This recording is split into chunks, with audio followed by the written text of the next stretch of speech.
지난주에 땅을 차지하는 힘, 땅을 차지하게 하는 힘이라고 하는 제목으로 말씀을 드렸는데 오늘은 두 번째, 땅을 차지하게 하는 힘, 두 번째 시간입니다.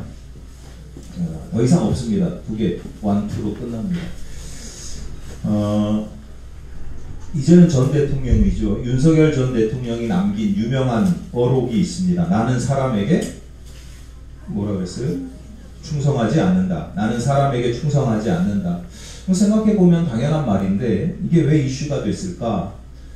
우리가 충성이라고 할 때 많은 사람들이 충성을 누구한테 하냐면 이제 사람에게 하는 것으로 무의식 중에든 의식 중에든 그렇게 인식을 하고 있더라고요. 저는 그 이야기를 듣기 전까지는 그런 생각을 안 했는데 우리가 보통 충성을 사람에게 하는구나. 충성이라는 용어를 가장 많이 쓰는 곳이 어디예요? 군대죠. 군대에서 군인이 상관한테 충성 인사한단 말이에요. 인사할 때 충성 이렇게 한단 말이에요. 그럼 그 군인들이 충성하고 인사할 때 내가 조국에 충성 이렇게 생각을 하겠어요? 국가 원수에게 충성 이렇게 생각하겠어요? 바로 그 상관에게 충성하고 인사를 하죠. 오래전의 일이긴 합니다만 제가 우연히 겪은 개인적인 경험도 있습니다.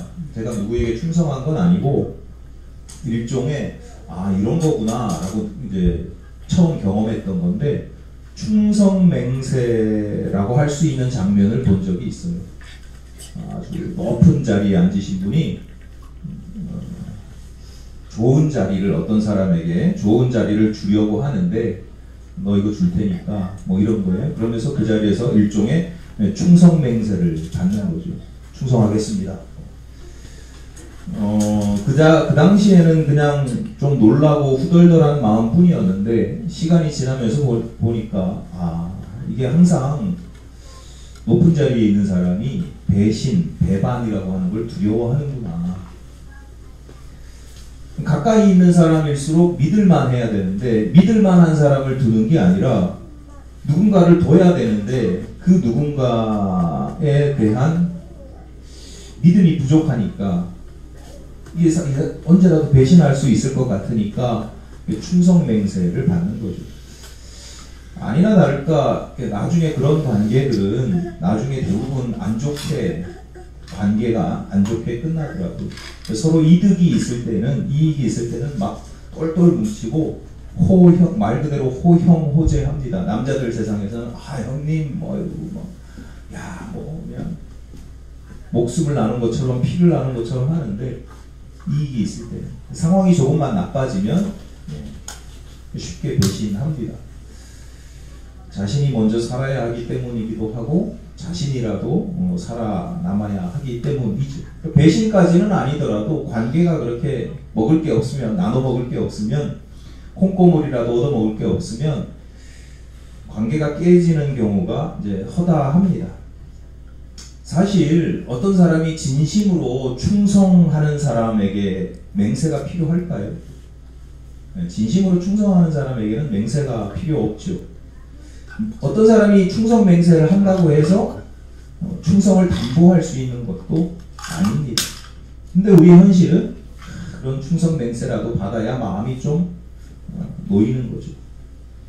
윤석열 전 대통령이 헌법재판소에서 파면 선고를 받고 바로 이제 관저에서 나오지 않고 한동안 그 관저에서 머물러 있었잖아요. 그때 여러 인사들이 가서 이제 인사를 하고 만났는데 그들로부터 전해진 이야기 중에 하나도 마찬가지죠. 그들에게 윤석열 전 대통령이 그런 이야기를 했다는 거예요. 사람을 쓸 때에는 충성심이 가장 중요하다. 이렇게 당부를 했다는 거죠. 그러니까 본인이 나는 사람에게 충성하지 않는다 이렇게 이야기를 했지만 막상 본인이 충성스러운 사람을 필요로 하고 중요하게 여기게 된 겁니다. 왜 그래요? 사실이 어떠하든 본인 입장에서는 지금 내가 배신을 당했다라고 생각을 하기 때문이에요. 그리고 배신의 상처라는 게 어마어마하게 크거든요. 여러분 아마 경험해 보신 분들도 있을 거예요. 이게 꼭 상사뿐만 아니라 아랫사람일 수도 있고 동료일 수도 있고 누군가에게 배신당하는 상처는요, 배신이라는 건 늘 그렇지만 적에게 당하는 게 아니거든요. 가까운 사람에게 당하는 거기 때문에 배신의 상처는 2배, 3배 그 이상의 이제 상처가 돼요. 그래서 윗사람에게, 믿었던 윗사람에게 배신을 당하면 그 인생이 허무하고 그래요. 그래도 윗사람에게 배신당하면 그래 내가 한번 잘 배웠다 이렇게 끝나는데, 아랫사람에게 배신당하면 이 분노와 수치와 모욕감이, 이게 경험을 안 해보셨군요. 그런 거 경험 한번 해보시라고 말씀을 드릴 수가 없는데, 해보신 분들은 아셔요. 경험해보신 분들은 이게 어마어마한 모욕감과 수치와 분노가 일어납니다. 그러니까 아이러니하지만 자꾸만 충성을 의심하기도 하고 충성을 요구하기도 하고 충성을 맹세하기도 하는 겁니다. 여러분, 입장을 바꿔서 여러분이 한번 생각해 보세요. 여러분이 누군가에게 또는 어떤 조직이나 가치관에 대해서 내가 충성해야 하는 사람이라고 가정을 해 보십시오. 군인이라면 국가와 국민에게, 조국과 국민들에게 충성해야 되죠. 국가 원수와 상관에게 충성해야 됩니다. 상하 관계가 아니라도 마찬가지예요. 충성이라고 하는 가치에 대해서, 그 의미에 대해서 말씀을 드리는 거니까, 상하 관계가 아니라도 예를 들어서 남편은 아내에게 충성해야 되고 아내는 남편에게 충성해야 합니다.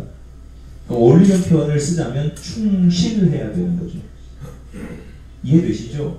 충실하는 건데 같은 거니까, 상하관계, 지금 상하관계에서의 충성만 제가 말씀드리는 게 아니니까, 내가 만약에 아내라면, 남편이라면, 또는 부모라면, 자식이라면, 부모는 자식에게 충실해야 되고 또 자식은 부모에게 충실해야 되죠. 그게 다 같은 충성입니다. 그게 어떤 관계든지 여러분, 우리가 충실해야 되는 관계가 있거든요. 충성해야 되는 관계가 있거든요. 충성하고 계세요? 충실하게 살아가십니까? 충성하는 게 쉽습니까?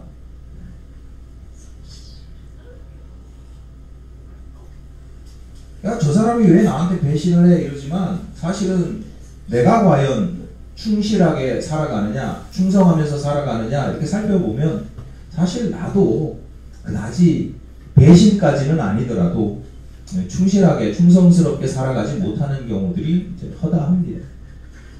오늘 충성에 대해서 말씀을 드릴 건데, 그럼 어떻게 살아야 하느냐, 충성이라는 게 뭐냐 개념 정리부터 해야 되겠죠. 충성이 뭔지 알아야 충성스럽게 살아갈 거 아닙니까? 크게 두 가지인데요. 충성이라는 이 의미를 쉽게 이해할 수 있는 방법이 하나 있어요. 그건 뭐냐면, 우리말로 충성이라는 글자를 풀어보면 돼요. 충이라고 하는 단어가 있죠. 충이라고 하는 단어는 한자로 가운데 중자의 아래에다가 마음 신자를 쓰는 거예요. 그러니까 충성에서 가장 우선되는 건 뭐냐면 마음이에요. 내 마음이에요. 먼저 마음의 중심이 내가 충성하고 충실해야 될 그 대상을 향하고 있어야 됩니다. 내 마음에 어디 끄트머리 한 자락을 걸쳐 놓는 게 아니고, 앞서 배우자에게 충실해야 된다 이렇게 말씀을 드렸어요. 그런데 그러면 배우자에게 내 마음의 중심이 딱 고정되어 있어야 되는데, 배우자에게 내 마음이 한 자락 있고 다른 여자, 제가 남자라서 다른 여자나 다른 남자에게도 내 마음에 한 자리가 있고, 심지어 그 다른 사람에게 더 마음의 그 한 자리가 더 크면 내가 아내에게 충성하는 건 아니죠. 그런 겁니다.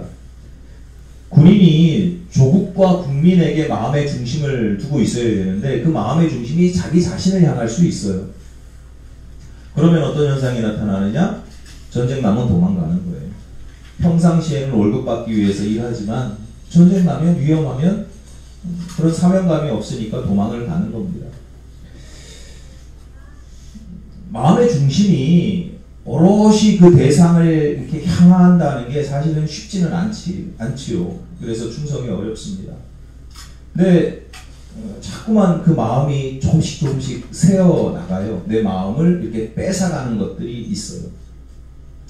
그래도 사람이 착하고 선하면 그 마음의 중심이 흘러나가지 않는 사람은 없는데 그 흘러나가는 마음을 다시 착한 사람들은 다시 붙들어요. 그래서 다시 땡겨와요.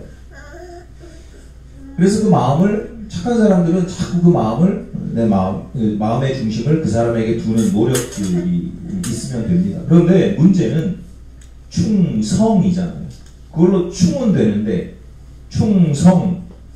성이라는 글자는 말씀언 변, 그러니까 왼쪽에 말씀언이 있고 오른쪽에는 이룰 성자가 합쳐진 글자예요. 말 그대로 말씀이 이루어지는 거예요.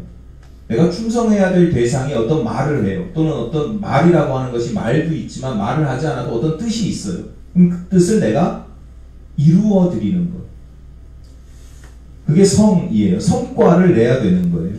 말하는 대로 내가 행하는 거예요. 그러니까 충성이라고 하는 건 착한 사람만 할 수 있는 게 아니에요. 내가 착해.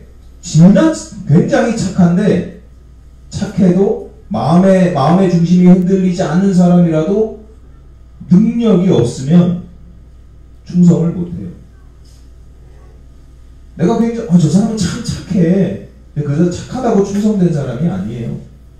착한데 능력까지 있고 그 능력을 온전히 발휘해서 어떤 성과를 내야, 능력을 실행하고 성과를 내야, 그래야 충성이에요. 그래서 이어지는 개념이 뭐냐면 저 사람에게는 어떤 일을 맡기면 내가 기대하는 대로, 내가 예상하는 대로 성과를 내라고 하는 믿음을 줄 수 있어요. 그래서 충성이라고 하는 것이 믿음이라고 하는 개념하고 같이 가는 거예요. 예수께서 달란트의 비유를 들려주시면서 하신 말씀이죠. 2달란트와 5달란트를 받은 하인이 그대로 남기잖아요. 그들에게 뭐라고 이야기하냐면 뭐라고 불러요? 착하고 충성된 종아. 1달란트를 그대로 들고 온 하인에게는 뭐라고 이야기해요? 악하고 게으른 종아. 그러면 악하고 게으르고 착하고 충성되고, 그러면 착하고 게으른 종도 있겠죠. 네. 충성은 마음 착하다고 되는 게 아니에요. 착해도 게으르면 충성하는 게 아니죠. 마음만 착해서는 안 되고 그 착한 마음으로 주님의 뜻을 이루어드리는, 성과를 내는, 그래서 보시기에 믿을 만한 사람이 되어야 된다라고 하는 겁니다. 그러니까 더 어렵죠. 이렇게 이제 개념을 이해하고 보면, 충성이라는 개념을 이해하고 보면 우리가 살아가는 세상에서 나뿐만 아니라 주변 사람들에게서 진실로 충성된 사람을 찾아본다는 게 사실은 쉽지 않습니다. 저 사람은 참 일은 잘하고 능력은 좋은데 착하지 않은 사람도 많고요. 마음의 중심이 자기 자신을 향해 있어가지고 그냥 어떻게든지 그냥 내가 뭔가를 이익을 얻으려고 그런 경우도 있고요. 또 뭐 반대의 경우도 있죠. 세상이 다 그러니까, 또 그렇게 충성스럽게 살아가기가 쉽지 않으니까 포기해야 되는가, 어쩔 수 없는가, 늘 말씀드리지만 어렵다고 포기하고 이러는 건 바람직한 신앙생활이 아니고 신앙인의 바람직한 태도가 아닙니다. 늘 말씀드리지만 아무리 어렵고 힘들어도 신앙인들은 그 거룩한 방향성을 가지고 나아가야 되는 거예요.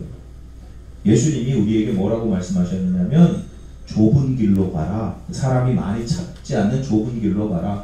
길이 좁은 게 문제가 아니라 그 길의 끝에 생명으로 들어가는 문이 있기 때문이에요. 우리는 생명으로 들어가는 그 문을 보고 좁은 길이라도 협착하고 돌뿌리가 발에 채이는 그 길이라도 가는 거지, 그 길이 편하고 넓어서 가고 내가 할 수 있어서 가고 내가 못하는 길은 안 가고 이런 개념이 아니니까, 신앙생활 할 때 이거 너무 힘들어, 너무 어려워, 이거는요 고려의 대상이 되긴 하겠지만, 그러나 그것 때문에 방향을 결정짓고 말고 한 문제는 아니다. 그러니까 거룩한 방향성을 가지고 우리는 힘들어도 하나님께 충성하고, 또 나아가서 하나님께만이 아니라 내게 주어진 사람들이 있어요. 주변 사람들에게 충실할 수 있도록 애쓰고 노력해야 된다. 성령 하나님께서 지혜와 능력으로 함께 하셔서 하나님과 사람들에게 여러분 신실하시기를 바랍니다. 오늘 본문 14절입니다. 헤브론이 그니스 사람 여분네의 아들 갈렙의 기업이 되어 오늘까지 이르렀으니 이는 그가 이스라엘의 하나님 여호와를 온전히 쫓았습니다. 출애굽한 이스라엘 백성들이 40년의 광야 생활을 마치고 드디어 이제 마치고 가나안 땅에 들어갔습니다. 들어간 직후에요. 그때에 당시 지도자였던 여호수아가 그 하나님과 또 전 지도자 모세의 명령을 따라서 그 이제 앞으로 차지하게 될 그 가나안 땅을 지파별로 이 땅은 누구 지파, 이 땅은 무슨 지파, 무슨 가문 뭐 이런 식으로 분배를 하는 거예요. 그런데 가나안 땅 중에서 헤브론이라고 하는 지역이 있는데 그 헤브론이라고 하는 지역은 유다 지파에 속한 갈렙이라고 하는 사람에게 주어졌다라고 하는 이야기예요. 그리고 성경이 기록되던 당시까지도 그게 계속 갈렙의 가문에 그 땅이 유업으로 기업으로 이어지고 있었다라고 이야기를 하고 있는 거예요. 그리고 중요한 것 그 이유가 뭐냐면 갈렙의 가문에 그 땅이 주어진 이유가 뭐냐면 그가 이스라엘 하나님 여호와를 온전히 쫓았음이라 이렇게 이야기를 합니다. 원어로 말레 아하르 두 단어입니다. 말레와 아하르. 말레는 채우다, 충만하다 이런 뜻이고 아하르는 뒤에 이런 뜻이에요. 그러니까 여호와의 뒤를 온전히 충만하게 채우면서 따라갔다 이런 뜻이에요. 그러니까 오늘 본문은 그 단어 말레와 아하르를 그대로 거의 직역한 단어예요. 여호와의 뒤를 충만하게 온전히 쫓았다 이렇게 직역을 했단 말이에요. 그래서 갈렙이 그 땅을 기업으로 얻었다라고 하는 이야기입니다. 우리가 읽진 않았지만 앞선 본문 9절입니다. 그날에 모세가 맹세하여 이르되 네가 내 하나님 여호와께 충성하였은즉 네 발로 밟는 땅은 영원히 너와 네 자손의 기업이 되리라 하였나이다. 여호수아가 자기 마음대로 갈렙에게 헤브론 땅 갈렙 가져 이렇게 한 게 아니라는 거예요. 갈렙이 그 헤브론 땅을 이 땅을 나에게 주십시오라고 먼저 요청을 했고 그 헤브론 땅을 나에게 주십시오라고 요청한 근거 이유가 있는데 그게 앞서 본 구절이에요. 네가 그러니까 과거에 모세가 지금은 여호수아가 이끌지만 과거에 모세가 그 히브리 백성들을 이끌었을 때 그 모세가 갈렙에게 들려준 말이에요. 그때에 40년 전에 모세가 45년 전에 모세가 맹세하여 이르되 네가가 누구냐면 갈렙이에요. 네가 여호와께 충성하였으므로 갈렙이 밟는 땅은 영원히 갈렙과 갈렙 자손의 기업이 되리라라고 말씀하셨으니 그 말씀대로 여호수아 지도자여 나에게 이 땅을 나에게 기업으로 주십시오 이렇게 요구를 했단 말이에요. 그러니까 갈렙이 밟는 땅을 기업으로 주시는 이유가 뭐냐면 여호와께 충성했기 때문이라는 거예요. 근데 충성이라는 단어, 충성이라고 번역된 단어가 두 개예요. 아하르와 말레입니다. 5분 전에 지금 들어보셨죠? 3분 전에. 3분 전에는 말레 아하르였는데 이게 아하르 말레 순서만 바뀌었어요. 똑같아요. 그러니까 충성으로 번역된 단어의 뜻이 뭐냐면 그 뒤를 온전히 쫓았다. 그 뒤를 아주 꽉꽉 채우면서 쫓아갔다. 이런 뜻이에요. 그러니까 땅을 차지하기 위해서 땅을 차지한 이유가 하나님께 충성했기 때문이다. 충성이라는 건 온전히 그 뒤를 쫓아간다. 오늘 설교 제목이 지난주와 똑같습니다. 땅을 차지하는 힘, 땅을 차지하게 하는 힘이 있습니다. 지난주에는 이삭이 보여준 온유함이에요. 근데 그 온유함이라고 하는 것은 악행을 일삼고 불법을 일삼는 그 사람들 앞에서도 내가 온유할 수 있는 내적인 힘, 겉으로 온유할 수 있는 내적인 강한 신앙적인 힘이 결국 땅을 차지하게 한다. 그래서 그 강한 힘이 내 악을 행하는 사람들 앞에서도 불평하거나 불만하거나 원망하거나 막 맞서 싸우기보다는 여유있게 온유하게 대할 수 있는 자세로 나타납니다. 그러다 보니까 피하기도 하고 양보하기도 해요. 그런데 땅을 차지하기 위해서 항상 그런 경우만 있는 건 아니고 때로는 맞서 싸워야 할 때도 있고 빼앗아야 할 때도 있습니다. 그게 내 욕심이나 욕망 때문이 아니라 하나님의 명령이 있을 때에는 하나님의 뜻을 이루기 위해서는 싸워야 된단 말이죠. 그래서 기독교에서 나오는 용어, 기독교 신앙에서 나오는 용어들 중에 그런 게 있잖아요. 뭐 거룩한 싸움, 영적 전쟁, 뭐 이런 거잖아요. 영적 전쟁을 해야 되는데 아유 제가 온유하게 양보하겠습니다. 이러면 안 되는 거죠. 맞서 싸워서 그 땅을 빼앗아야 할 때가 있는데 승리해야 할 때 있는데 그때 그 땅을 차지할 수 있게 하는 덕목, 대표적인 덕목이 뭐냐면 충성이라는 거예요. 갈렙이 보여준 충성의 모습이 크게 두 가지입니다. 우선 모세가 인정한 모습이에요. 모세가 가나안 땅에 12명의 정탐꾼을 보낸 적이 있습니다. 10사람들은 그 땅에 거주하는 사람들을 보고 깜짝 놀라요. 어마어마하게 큰 사람들이거든요. 자신들은 그 앞에서 메뚜기와 같이 작고 초라하다 그러면서 낭망합니다. 히브리 백성들을 보고를 그렇게 하니까 10사람이 그렇게 하니까 히브리 백성들이 낙심하게 됩니다. 근데 똑같은 것을 보고 왔는데 두 사람 갈렙과 여호수아의 보고는 다르죠. 하나님께서 가봤더니 하나님께서 말씀하신 대로 진짜로 젖과 꿀이 흐르는 땅입니다. 거기 막 포도송이를 사람들이 이거에 메고 다닙니다. 막 어마어마하게 하나님 말씀 맞던데요? 이러는 거예요.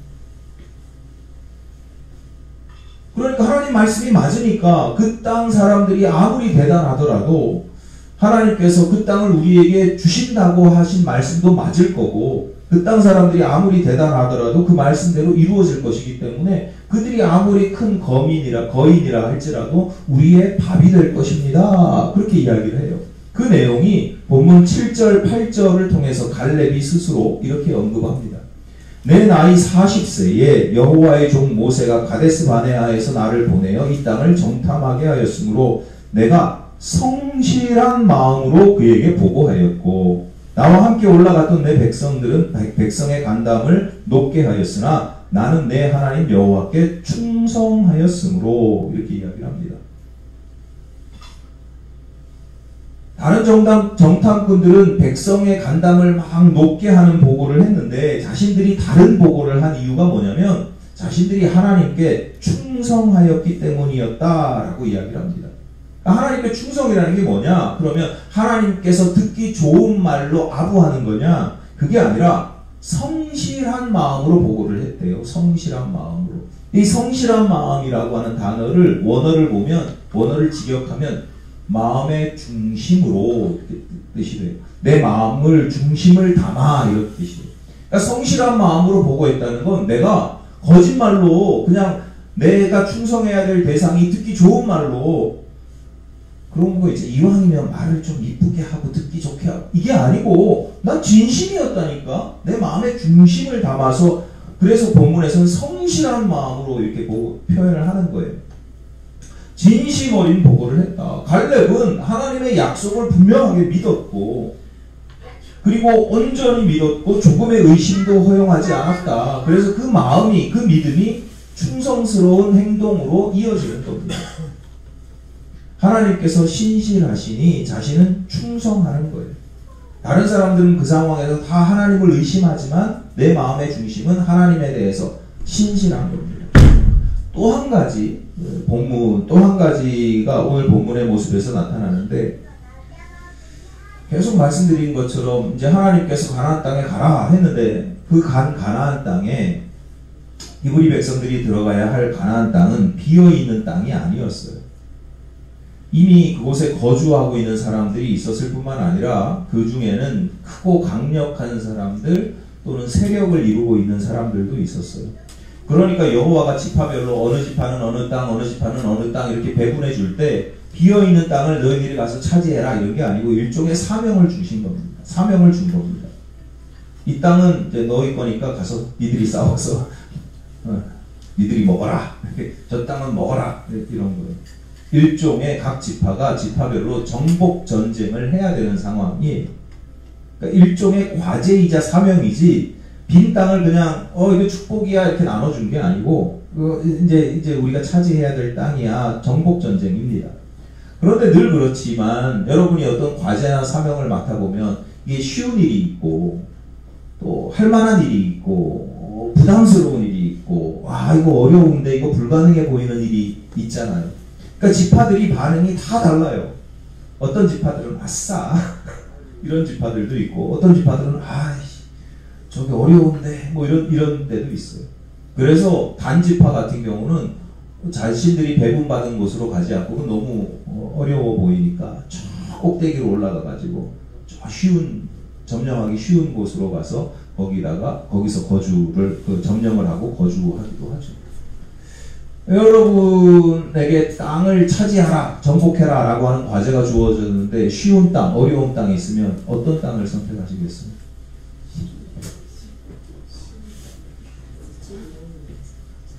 사람들이 다 자신의 평소의 삶 속에서 내가 얼마나 충성스러운지 아닌지 딱 보이는 게 이런 거예요.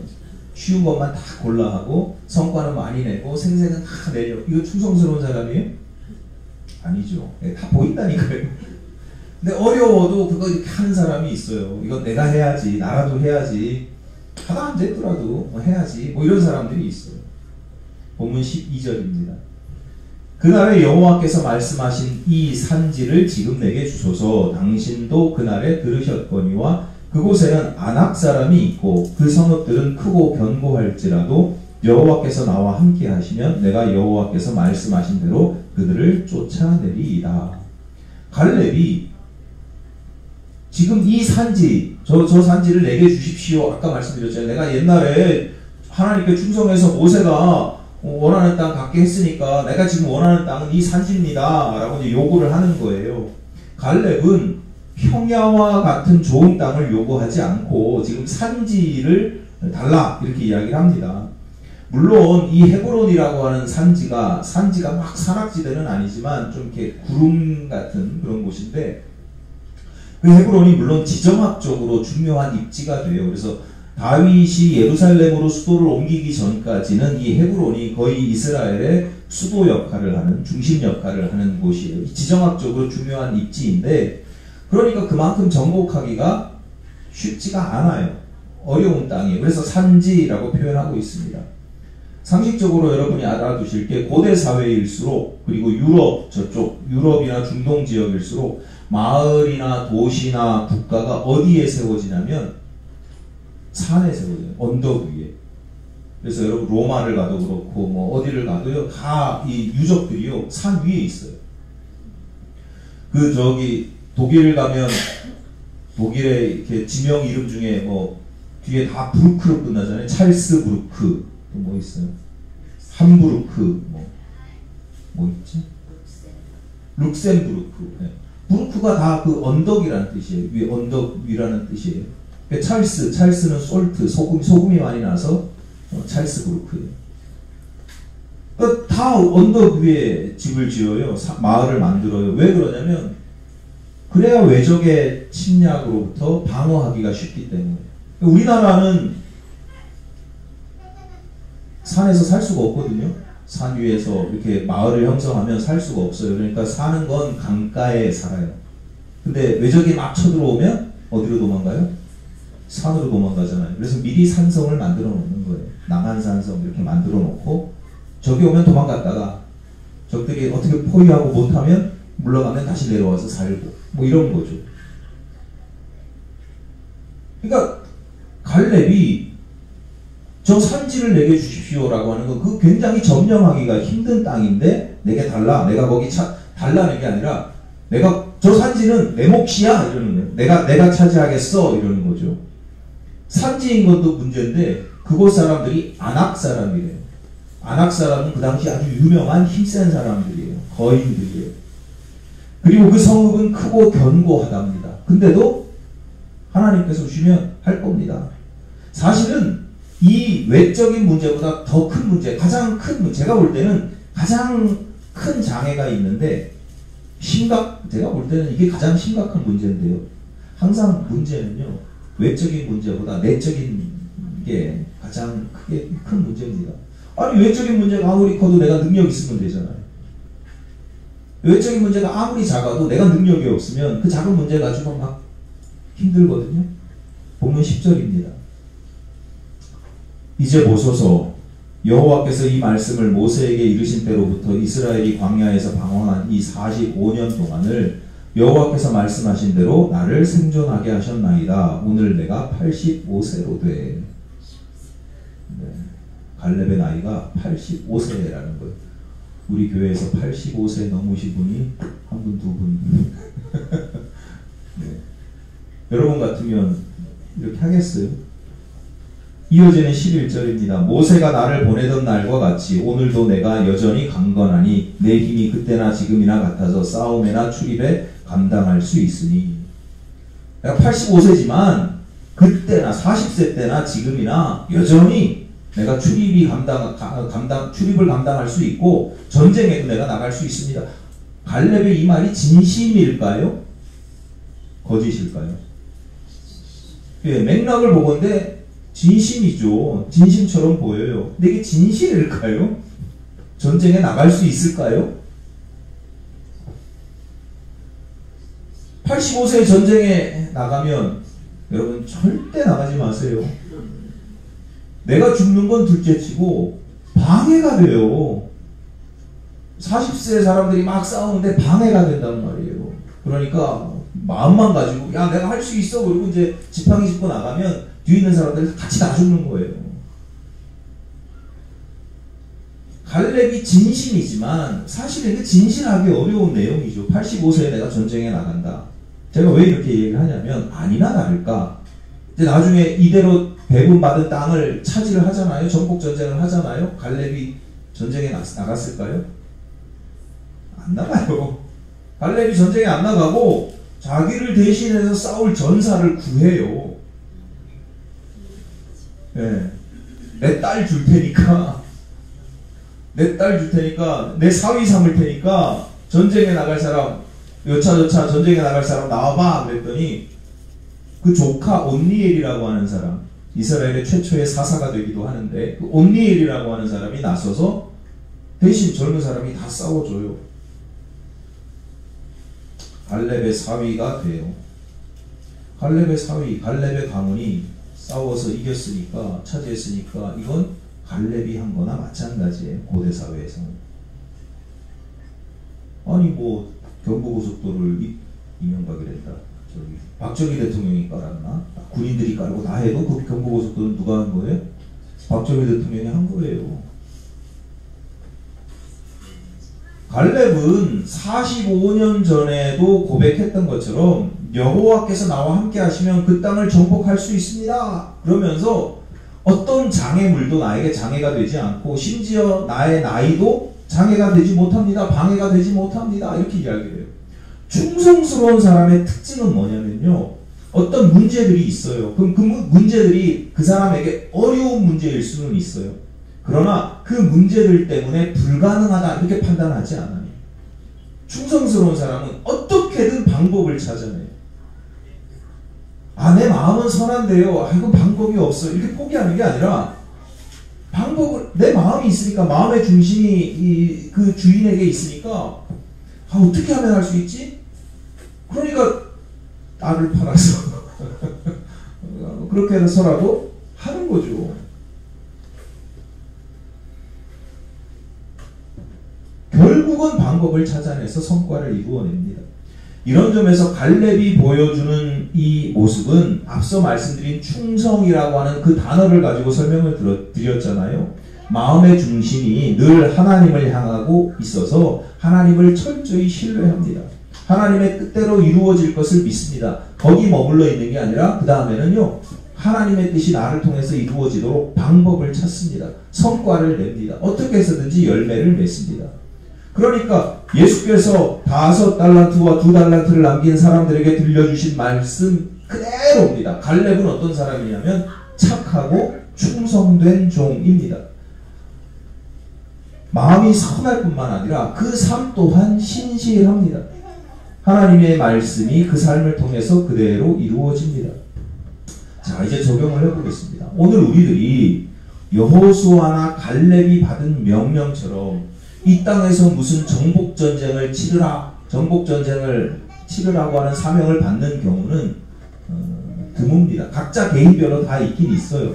내가 정복해야 될 땅들이 있어요. 하지만 그러니까 그런 걸 말씀드리는 게 아니고 그런 걸 제껴놓더라도 모든 성도들, 우리 모두가 받은 사명이 있어요. 예를 들어서 가장 중요한 건 이런 거죠. 가장 우선적인 건 우리는 하나님 나라에 들어가야 합니다. 하나님 나라에 들어가야 돼요. 마태복음 11장 12절입니다. 예수께서 말씀하셨어요. 세례 요한의 때부터 지금까지 천국은 침노를 당하나니 침노하는 자는 빼앗느니라. 이게 해석이 굉장히 이게 좀 난해하다기보다 이렇게 명확하진 않아요. 천국을 침노하는 게, 천국을 빼앗는 게 나쁜 놈들인지 우리인지, 나쁜 놈들이 자꾸 천국을 침노하니까 잘 지켜야 된다는 얘기인지, 이게 좀 그 구절은 좀 명확하진 않지만 분명한 건 천국은 침노하고 침노하는 자가 빼앗는다는 거예요. 그러니까 천국이라고 하는 건 가만히 주어지는 게 아니라 싸워서 빼앗아야 되는 거죠. 어떻게 싸워야 됩니까? 누구와 싸웁니까? 마귀 사탄, 내 죄의 문제, 뭐 이런 것들하고, 의심의 문제, 뭐 이런 것들하고 자꾸 싸워야 되는 거예요. 불순종의 문제, 이런 거하고 자꾸 싸워야 되는 거예요. 영적 전쟁을 통해서, 영적 전쟁을 해서 천국에 들어갈 수 있다. 자, 그러면 이 영적 전쟁에서 가장 중요한 우리들이 가져야 될 신앙의 자세 덕목이 뭐냐? 충성이라는 거예요. 갈렙이 보여준 충성. 싸움이 힘들어, 싸움이 어려워. 그럴 때마다 그래, 갈렙은 이 상황에서도 충성했지. 나도 충성할 거야. 내 마음의 중심을 하나님께 두고 어떻게든지 이길 수 있는 방법들을 찾아내는 거죠. 이렇게 적용해 볼 수도 있습니다. 모든 성도들에게 주어진 사명 중에 하나가 자신이 처한 삶의 자리에서 하나님 나라의 지경을, 하나님의 나라를 확장시키는 겁니다. 내 삶의 자리에서 거룩한 지경을 넓히는 거예요. 단순하게 보면 뭐 이렇게 볼 수도 있죠. 복음을 전해서 전도를 해서 주변 사람들이 예수 믿고 교회 다니게 하는 것도 어떻게 보면 거룩한 지경을 넓혀가는 겁니다. 그게 아니라도 의미로 보면 내 거룩한 삶과 행실이 주변 사람들에게 선한 영향력을 끼칠 수도 있습니다. 내가 있는 곳에서는 불의와 죄악이 완전히 사라지게 할 수는 없을지라도 그래도 조금씩 줄어들게 할 수 있고, 내가 있는 곳에서 슬픔과 눈물과 비난과 정죄가 그래도 조금씩은 줄어들고, 웃음이 많아지고 기쁨이 많아지고 보람과 즐거움이 많아지고 하나님의 정의, 하나님의 공의가 나타나고 평화의 강물, 평강의 강물이 흘러서 내가 있는 자리에서는 그래도 사람들이 나와 함께 있으면 좀 마음이 편안해지고, 주님께서 주시는 권사님과 함께 있으면 마음이 이상하게 위로를 받고 편안해지네요. 그게 내 지경을, 믿음의 지경을 넓히는 거죠. 몸과 마음이 아픈 사람들에게 치유와 회복을 경험하게 하는 거예요. 물론 쉽지 않죠. 어렵습니다. 왜냐? 갈렙의 고백처럼 이게 산지예요. 산지. 평지가 아니에요. 크고 견고한 성읍처럼 힘이 센 안악 사람들처럼 강한 적대 세력도 있죠. 제가 잘 아는 선배 목사님이 지난주에 들려주신 이야기예요. 중보기도하는 권사님께 들은 이야기인데, 목사님 중보기도가 쉽지 않아요. 기도하다 보면요, 사탄 마귀가 툭 하고 치고 지나가요. 이게 한번 툭 하고 지나가면 그냥 무시하고 가는데, 이게 기도할 때마다 툭 치고 지나가요. 이게 쌓이잖아요. 내가 병들어요. 나는 중보기도를 하는 사람인데도, 누군가를 위해서 중보기도하는 사람인데도 내가 병들어서 내가 먼저 쓰러지는 경우가 생기는, 굉장히 이게 뭐 논리적으로 신학적으로 떠나서 경험칙적으로 보면 굉장히 적확한 표현입니다. 내가 거룩한 삶을 살아가고 정복전쟁을 한다고 하는 게 쉽지 않아요. 자칫 잘못하면 내가 먼저 죽어요. 게다가 내 나이가 85세네. 그러니까 내가 영적으로든지 신앙적으로 뭐 여러 가지 면에서 내가 부족하고 연약하고, 날이 갈수록 힘이 빠지고 기력이 쇠하여지고 뭐 그런단 말이에요. 쉽지 않아요.